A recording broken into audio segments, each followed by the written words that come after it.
Ne plus écouter le président ni un cadre du gouvernement, mais prendre contact avec les réalités du pays. Comment fonctionnent les institutions? Se rendre compte si la démocratie telle qu'elle est décrite ici est vraie ou fausse.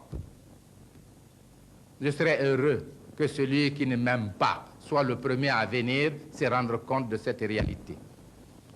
Voilà, messieurs de la presse, je m'excuse de vous avoir retenu longtemps, mais je sais que la plupart des points d'information contenus dans mon exposé n'étaient pas connus de vous et qu'il était de mon devoir d'émettre le message de mon peuple et de son régime.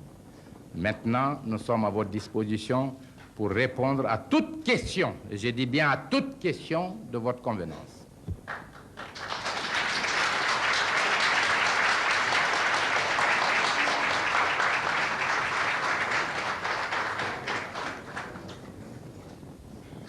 Bon.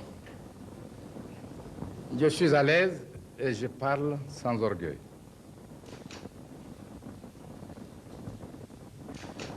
En août 1960, le Congo, qui venait en juin, 30 juin, de proclamer son indépendance, connaissait déjà une profonde crise. Mon frère et ami, Patrice Lumumba, vint à Conakry. Il m'exposa ses difficultés et me demanda une forme d'aide qui consistait à inviter tous les gouvernements des pays indépendants d'Afrique à coordonner une action de soutien pour préserver l'indépendance du Congo. Ensemble, nous lançons donc un appel. Des femmes françaises et du sort de leur mari. Alors, je veux savoir, nous savons que vous avez reçu hier soir à Paris.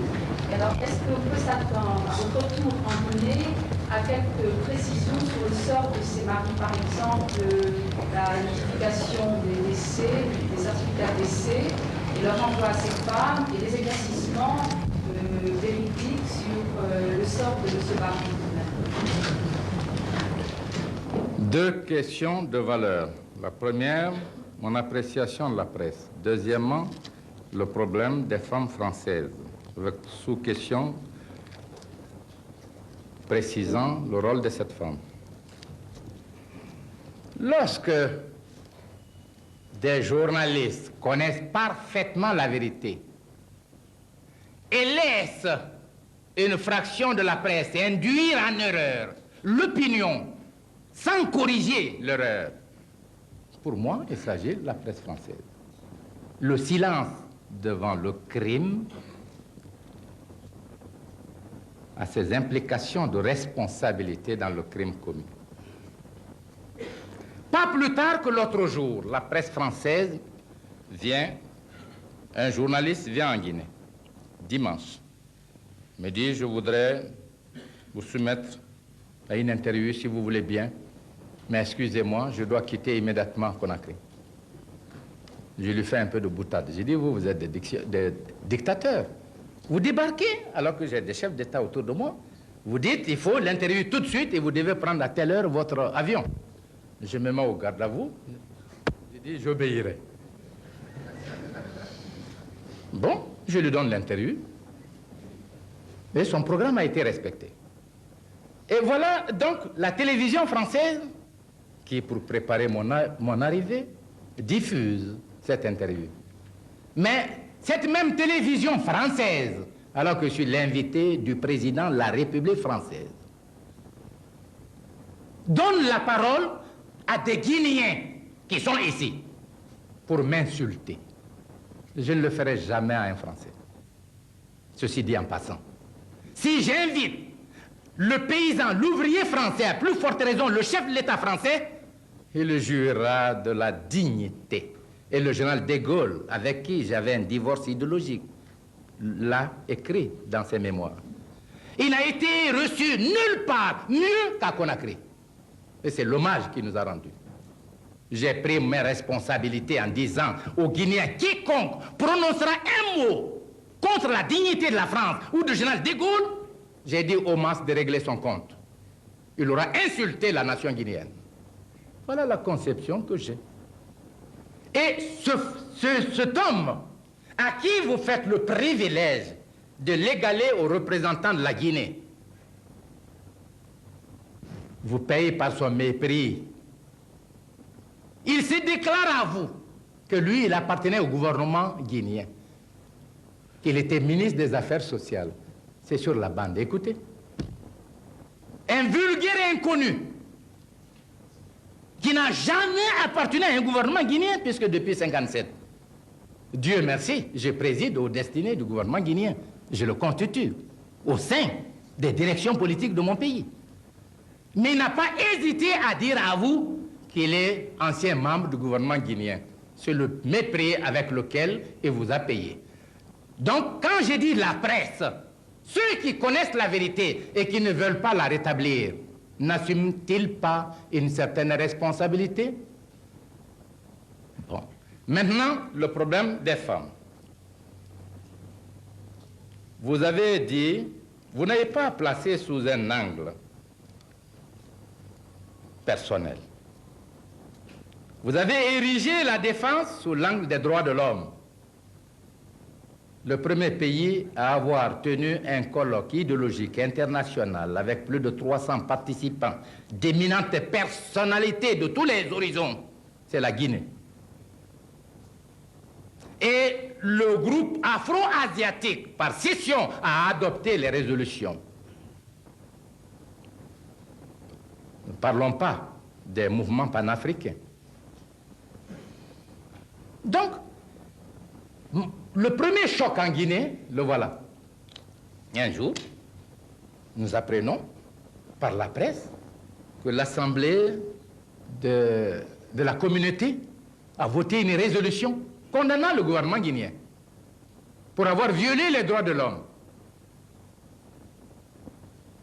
Une fois de plus, c'est le problème permanent.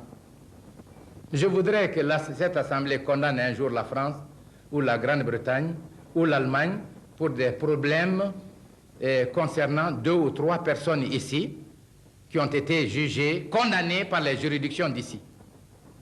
Je crois que la communauté ne le fera pas. Mais on le fait parce que nous sommes ce que nous sommes.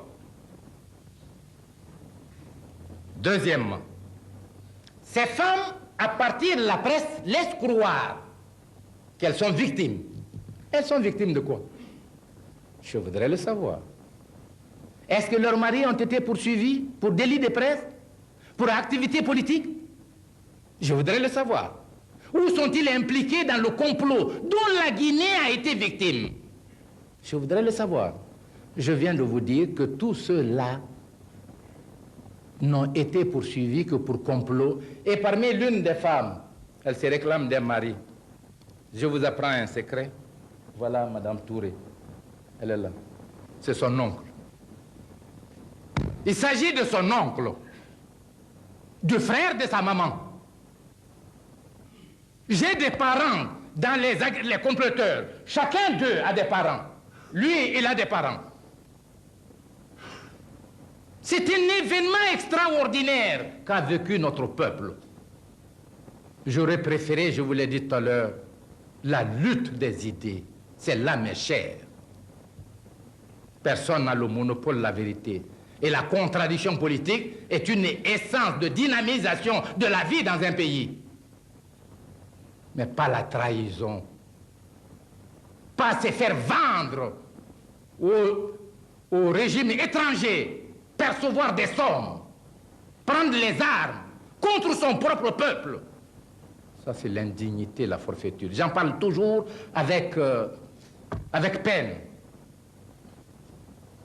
Que cette femme, si elle était venue à Conakry, dire « Ah, j'ai besoin d'un certificat, j'ai appris ceci et cela », elle l'aurait eu tout de suite. Elle sait comment elle est venue avec les enfants. Je vous l'ai dit tout à l'heure. Elle sait qui a payé les transports. Donc, respect de ces rapports, elle serait venue, elle aurait eu ce qu'elle demandait. Mais elles vont saisir la communauté pour traîner dans la boue la Guinée. Je ne réponds pas. Elles saisissent certains journaux pour nous traîner dans la boue. Je ne réponds pas. Et vous voyez, depuis qu'on est là, à toute interview, on parle de cela. C'est cela qui fait le rapport entre l'Afrique, entre la Guinée et la France. Ne me donnez pas cette impression. Ma volonté est ardente, mon esprit est sain. Nous avons fait beaucoup d'efforts pour tourner la page, car c'est nous qui avons été victimes. Ce n'est pas vous, c'est nous. Et nous voulons consciemment tourner cette page.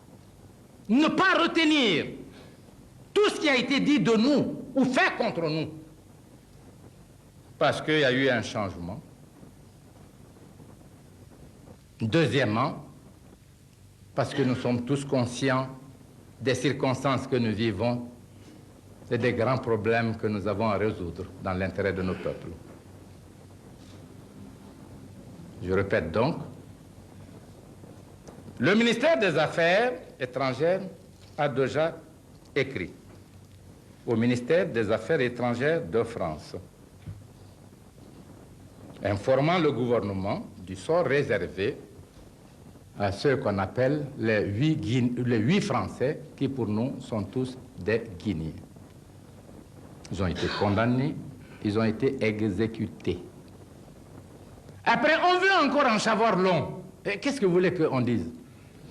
Pour une Française, c'est de savoir si mon mari vit ou ne vit pas. Parce que la législation française ne peut pas la considérer veuve, la libérer ou lui donner quelques pensions si le certificat n'est pas établi. Mais le gouvernement vous a déjà écrit. Qu'est-ce que vous voulez maintenant savoir? Qu'est-ce que vous voulez? À moi de poser la question.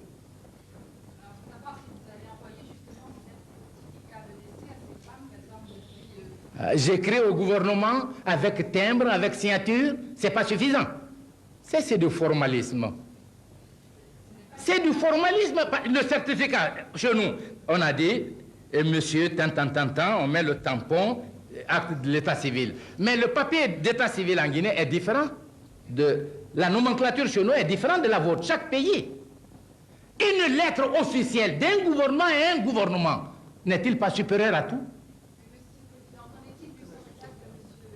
Hein? Bon, si vous voulez, je vous demande vraiment de voir l'avenir et de revenir à la vérité. On ne peut pas construire l'avenir en s'enfermant dans la confusion. Et nous, qui parlons de révolution et de progrès, disons, le premier ennemi d'une révolution, c'est la confusion. J'ai un thème là-dessus.